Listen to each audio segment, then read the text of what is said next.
Hey guys, welcome back to Captivated Mind. We're continuing the series that I started. I believe, this is going to be the last video. Um, I'm going to be reviewing a lot of the comments that I have on this one currently, and basically probably coming back with you know any topics or anything that was mentioned within the comments. Now, I wanted these to be really short, but it seemed like I'm very long-winded, and it feels like I've been in each video I've been talking longer than I actually wanted. I really hope that you guys are getting a lot from what I've been sharing. So I was actually going to do 4 videos on this, and this one is community and partnership when it comes to marriage. So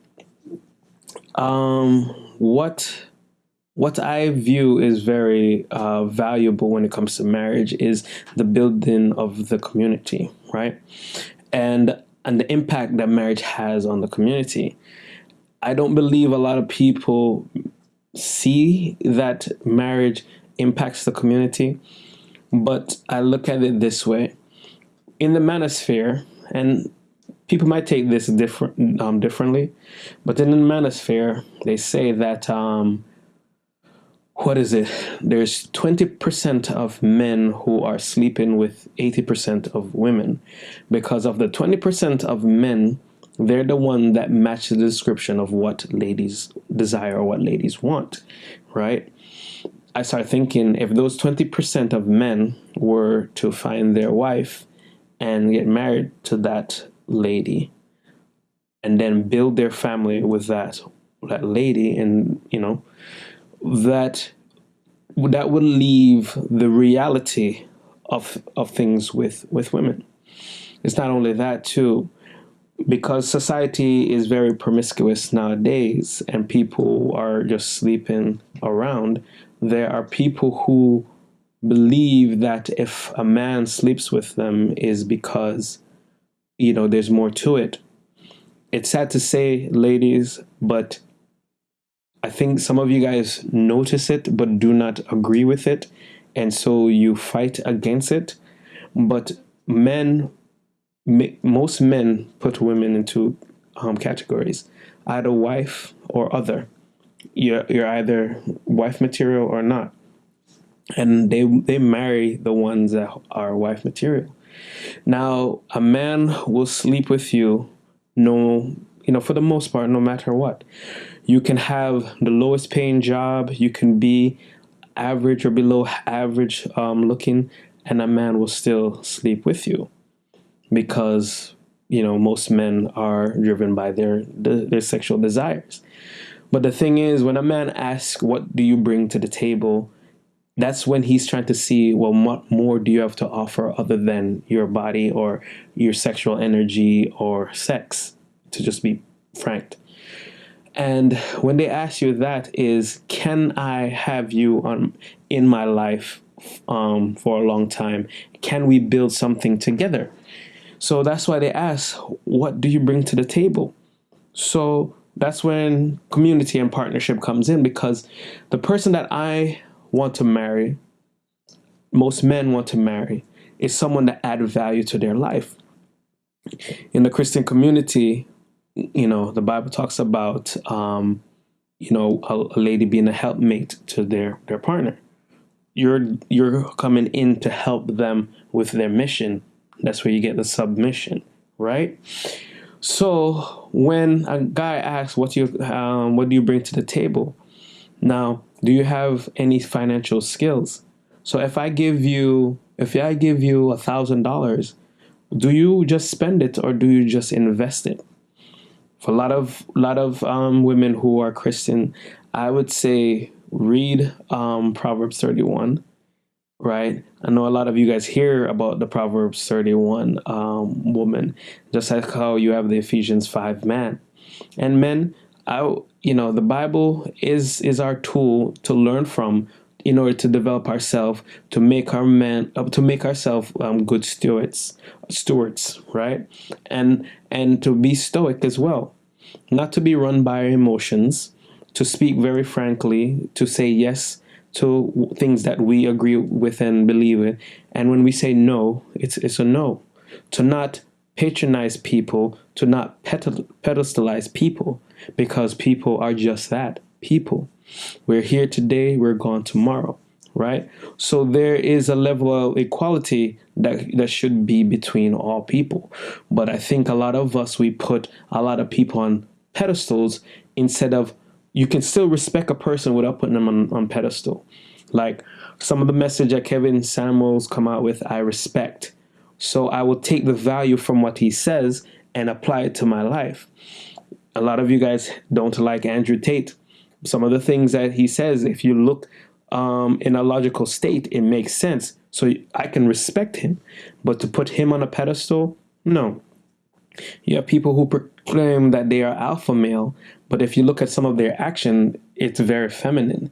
Because the thing is, a man won't do that. And the thing is, if you're a man following after another man, you cannot call yourself alpha. Because alpha, they don't necessarily follow after somebody else.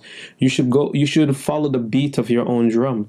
So when you find something that someone says that's very logical, you apply it to your life and you follow that. But you should not let yourself be led by someone who doesn't necessarily portray the lifestyle that you want to lead, right? And it's okay for us to take bits and pieces from other people and apply it to our lives, because we're the one within marriage that's now going to teach our future generation, teach our kids these values, and they'll take those values and then they eventually grow up and they can share it with other people, or they can learn from other people and they can grow as well.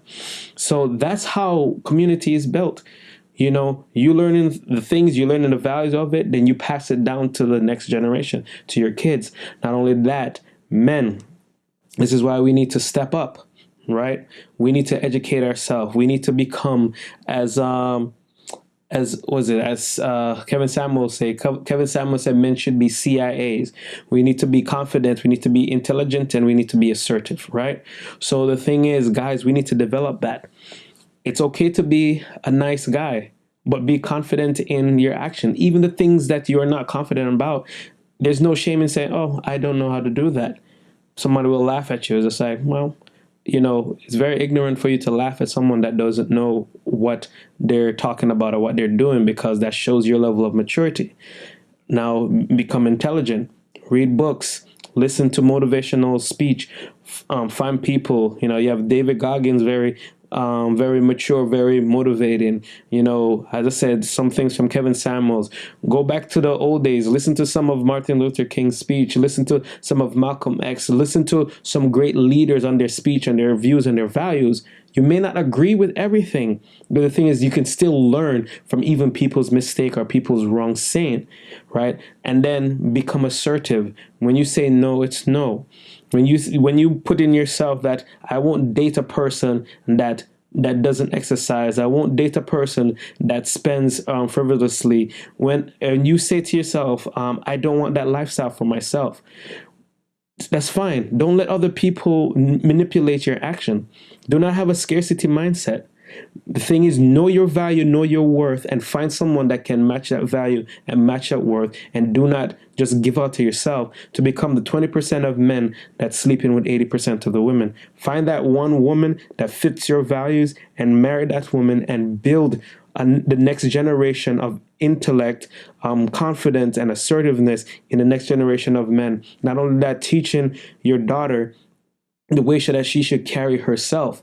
And hopefully the woman that you marry has the values that you would want to see your daughter have as well. That's the way that you have to look at it. Because this thing is, a lot in the manosphere, a lot of women speak about, a lot of women in the manosphere, and even some men in the manosphere talk about how women nowadays are delusional. But the thing is, if they're getting validation, if they're getting the sex and the attention that they need, right? They are using that as that's where their value is, right? And when it comes to value, guys, I know everybody, when they say that word, what's your value? They think that you're attacking their worth as a human being. That has nothing to do with your worth. Your worth is on a different level. But the thing is what value is what you have to offer and what you have to give, right? So you have to give more than just your body. You have intellect, you have strength, you have wisdom, you have skills that you can offer, right? Not only that, you have the history of your ancestors, you have the history of your family to add to that man's life, or from the man to the woman's life.